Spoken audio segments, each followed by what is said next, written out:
How are you guys doing today? Good. How you doing? I'm doing excellent. So I'm going to ask you the most important question of the day. What is it going to take to get more of your music on Rock Band? I don't know, I don't really know how any of that stuff works. I mean, like, we obviously, I think Joe, our guitarist, is probably, like, the biggest. He's the best at Rock Band, probably. Well, at least the guitar stuff. Yeah. I do pretty good on the drums, so. I was going to actually say, have you guys played the game, and can you play it on a good level? Can you sing your songs? I've never tried the singing, because that's not, I don't really like to sing in my off time. It's not like, it's like, hey, I work at Staples. I'm going to go hang out with paper, you know what I mean? Like, whatever. But I do the drums, and that's, like, my favorite thing. And I can play it on like, the highest level or whatever. There was some song that I failed at, and it was just because I'd never heard the song before. It was like Rush or something. And I was like, cool, It's a good job. But, yeah, no, he's amazing, but I don't know. Okay. So. Well, I was going to say, getting into Sex Drive for a second, did you ever have like a that thing you do moment on the set where you're thinking, man, I really hope this movie comes out? Like... Like the movie that thing you do? Yeah, like, exactly. Because, yeah.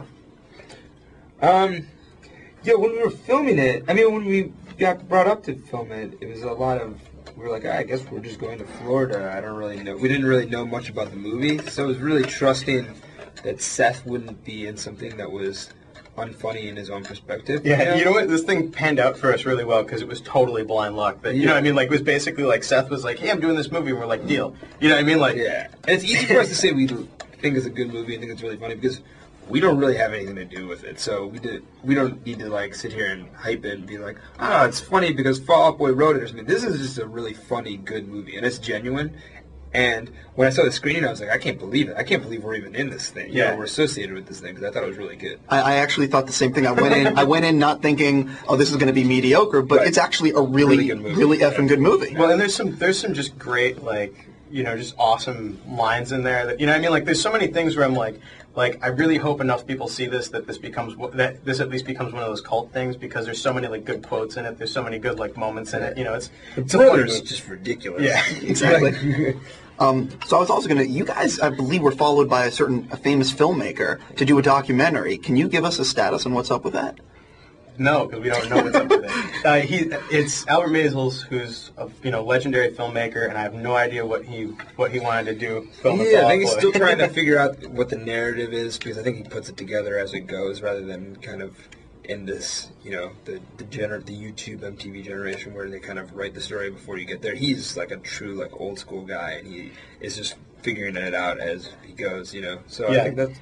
And it's one of those things where I think it's kind of scary to have him around because you want to be as honest as possible because that's his best films are like that, where it's just honesty, but then at the same time, we live in an era where he's a legend, you know what I mean? So it's kind of hard to be like, oh yeah, there's just a camera guy over there, but it's Albert Maysles, you know what I'm saying? Like, yeah, it's actually him. Yeah, you know what I'm saying? So.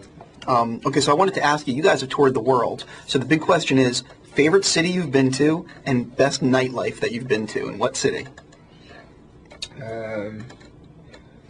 My favorite city, personally, probably outside of Chicago, would be Tokyo. Yeah, I think that's a unanimous thing. We totally love Tokyo. We totally love Japan. Like, just playing there, it's like, but Tokyo especially, like, there's that area in Shibuya that's just like, if a theme park could be like a whole city, you know what I mean? Like, it's just lights and, like, awesome, crazy stuff and, like, candy. I mean, it's just like, it's like the safest, like, craziest, most, if you have short attention span, you'll just have a blast there, Yeah. So. And the nightlife in Osaka is insane. You would never be able to figure that out, but, like, I just don't think people would think about it, but if you're into, like, rock music and rock clubs, it's, like, insane. It's so over the top, just like all of a sudden there's a dude with a mop on his head doing, like, an Axl Rose impression. It's like dead on. So you can't laugh at it because it's so accurate, but at the same time you're like, this is insane. And it's not, like, funny. It's like, it's not supposed to be funny. It's like homage. Yeah.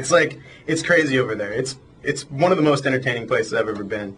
Yeah. Cool. Johannesburg. I'd say those are my two nightlife places. Cool. I'm getting the wrap up. So on that note, you guys have a great day.